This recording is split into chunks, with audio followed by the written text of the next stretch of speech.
আসসালামু আলাইকুম। আজকে আরেকটা রেসিপি নিয়ে আপনাদের সাথে শেয়ার করতে আসলাম।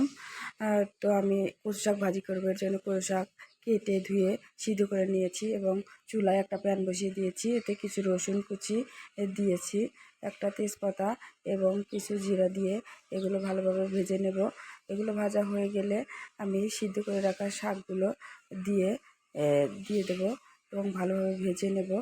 এখানে একটা টিপস, বাগার দেওয়ার সময় যদি কালো জিরা দেওয়া যায় তাহলে এই শাকের টেস্টটা আরও দ্বিগুণ বেড়ে যায়, কিন্তু আমার কাছে কালো জিরা ছিল না, শুধু জিরে ছিল, তাই শুধু জিরাই দিয়েছি। হয়তো আমি এখন পরিবেশন করে দেখাবো।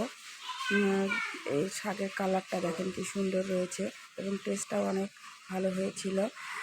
তো আমার ভিডিওটা ভালো লাগলে লাইক, কমেন্ট, শেয়ার এবং ফলো দিয়ে আমার পাশেই থাকবেন আর আমার জন্য দোয়া করবেন। আল্লাহ হাফেজ।